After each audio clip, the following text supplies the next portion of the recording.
আজকে বিশালগড়ে 17 তারিখ ঘটনায় ক্ষতিগ্রস্ত পরিবারকে দেখার পর আমাদের একটা কর্মসূচি ছিল কমরেড নরেশ জমাতিয়া সহ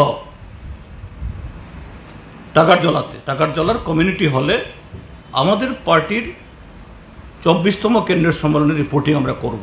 আমরা মাত্র রিপোর্টিং শুরু করেছি।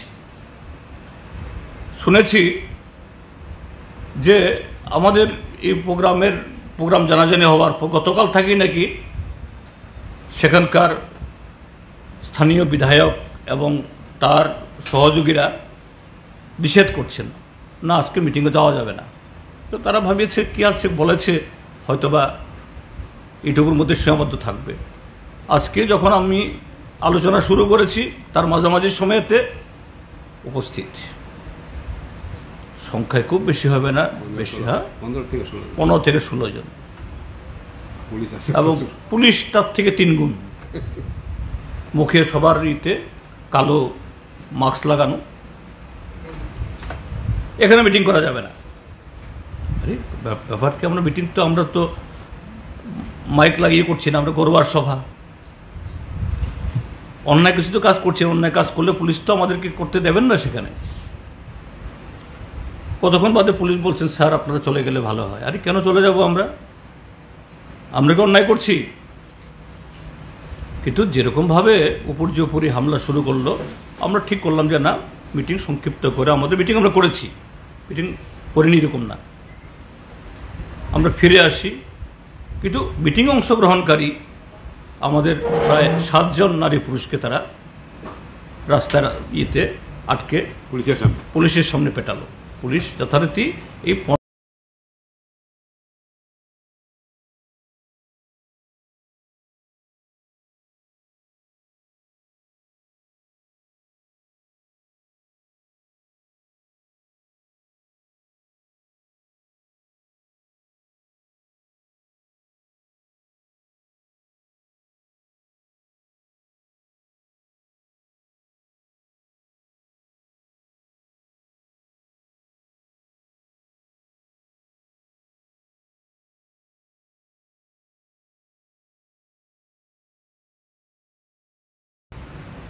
এটা বিজেপির ক্ষেত্রে যেমন তেমনি মথার ক্ষেত্রে।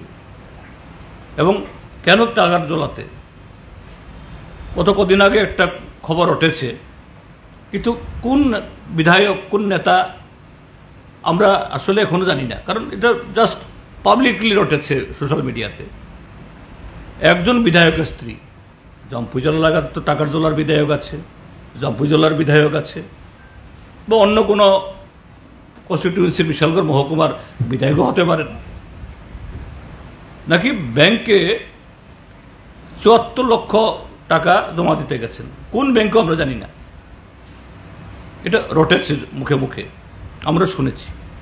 কোন এমএলএ, তার স্ত্রী লম্বা না বেঠে, কালো না ফর্সা, এটাও আমরা জানি না। কিন্তু ঠাকুর ঘরে কে কলা খায় না, সেখানকার একজন বিধায়কের আতে লেগেছে। কাজেই নিশ্চয়ই এ ঘটনাটা সিপিআইএম করেছে, এটাও একটা ইস্যু। এরকমভাবে দুর্নীতি, স্বজন পোষণের সাথে আষ্টে পৃষ্ঠের থেকে এই জোট এবং তাদের সমস্ত প্রতিশ্রুতি যখন তারা এই রূপায়ণ করতে ব্যর্থ হচ্ছে, নতুন নতুন স্লোগান তুলেও পাত্তা পাচ্ছে না, তখন এই হিংসাটাই পথ। আর আজকে টাকারজলাতে যাওয়া হয়েছে টিপরামথার থানসা, এই হলো থানসা।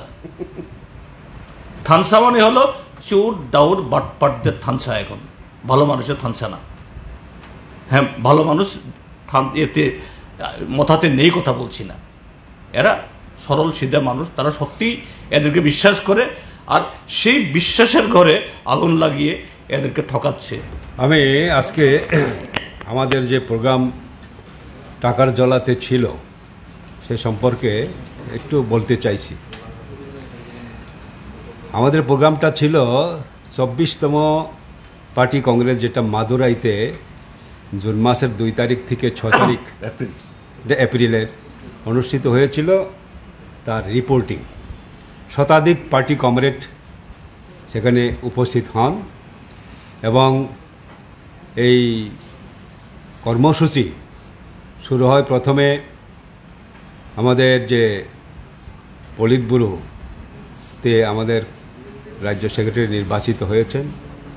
পলিট ব্যুরোতে নির্বাচিত হওয়ার পর প্রথম টাকারজলায় সফর, সেই কারণে টাকারজলার কমরেডরা পুষ্পস্তবক এবং ফুলের তোড়া এবং রিসা দিয়ে বরণ করেন। তারপর যথারীতি আমরা কর্মসূচি শুরু করি।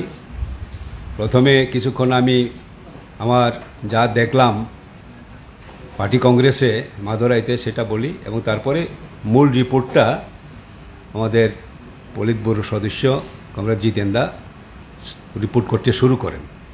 রিপোর্ট প্রায় শেষের দিকে, সেই সময় 15 থেকে 16 জন তীব্রামথার উশৃঙ্খল কর্মীরা এসে আমাদের এই কমিউনিটি হলে ডিল পাটকেল ইট পাথর মারতে শুরু করে আর কি। আমরা যখন গেলাম তখনই লক্ষ্য করলাম প্রচুর পুলিশ, প্রায় আমার চোখের সামনেই 30-40 জন তো আছেই, হ্যাঁ, আর থানাতে নাকি অতিরিক্ত ফৌজ আছে, পুলিশ এবং টিএসআর, সিআরপিএফ। তো এরকম অবস্থায় এলাকাবাসীর প্রশ্ন, আমাদেরও প্রশ্ন, মাত্র 15-16 জন উচ্ছৃঙ্খল ত্রিপুরামথার কর্মী কি করে এত পুলিশ ফোর্সকে ডিনাই করে আমাদের মিটিংটা ডিস্টার্ব করতে পারে, এটা আমাদের প্রশ্ন।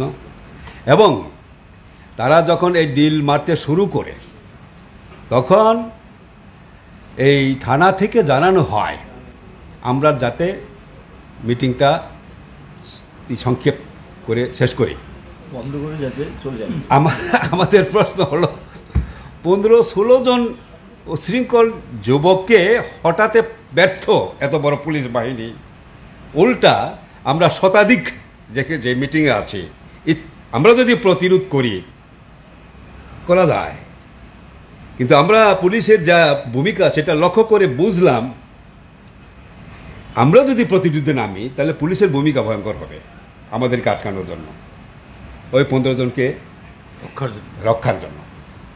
এই 15 জন এত সাহস করে যে এত পুলিশ বাহিনীকে ডিনাই করে আসলো, এটা থানার সঙ্গে এই ছেলেদের আন্ডারস্ট্যান্ডিং না থাকলে হতে পারে না, এটাকে আমরা নিন্দা জানাই।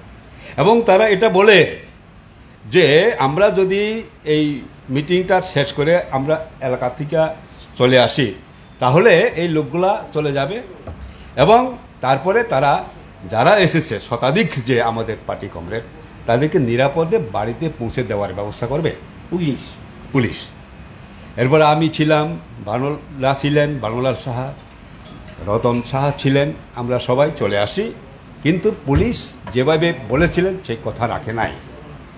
পুলিশের সামনে বাজারে অনেক পুলিশ আছে, একেবারে থানার সামনে, সেখানে 6-7 জন 8-9 জনকে তারা মারল বেধড়ক, মহিলা এবং মহিলা বৃন্দা দেববর্মা, তিনি গত বিধানসভা নির্বাচনে এই গোলাঘাটি কেন্দ্র থেকে প্রার্থী ছিলেন আমাদের, তাকে পর্যন্ত রেহাই দেননি।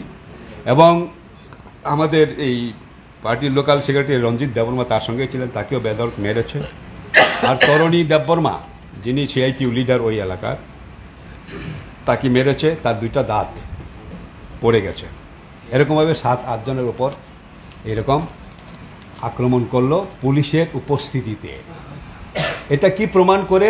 রাজ্যে রেইন অফ টেরর, সরকারের উদ্যোগেই সন্ত্রাসের রাজত্ব চলছে। কিন্তু আমরা বলতে চাই যে এইরকম করে রেহাই পাওয়া যাবে না, এটা পতনকে রোখা যাবে না। পতন শুরু হয়েছে, মথার মধ্যেও জনবিচ্ছিন্নতা, জনসমর্থন হারানো শুরু হয়েছে এবং বিজেপির মধ্যে তো আগেই শুরু হয়েছে। মথার মধ্যে আমরা লক্ষ্য করছি কি প্রচণ্ড তাদের মধ্যে এই অন্তর্কুণ্ডল, কে কতটুকু ক্ষমতার অধিকারী হবে, কে কতটুকু লুণ্ঠন করবে, ভাগ বাটোয়ারা নিয়ে এটা চলছে। এবং আজকের যে টাকারজলার যে প্রোগ্রাম আমাদের, সেখানেও এটা স্পষ্ট। টাকারজলা আর জম্পুই জেলা 2টা এলাকা, টাকার জলার দিকেও মথা নাই তা না, কিন্তু টাকার জলার দিকের মথারা একজনও এই 15-16 জনের উশৃঙ্খল বাহিনীর মধ্যে অংশগ্রহণ করে নাই। শুধু ওই জম্পুই জলার যেখানে বিধায়কের এলাকা, সেখান থেকেই এই 15-16 জন এসে এই ঘটনা করেছে। এলাকাবাসী প্রচণ্ডভাবে বিরক্ত এবং তারাও শীর্ষি ধিক্কার জানিয়েছে তাদের এই কার্যকলাপে। আমরা তো ধিক্কার জানাচ্ছি। এরকম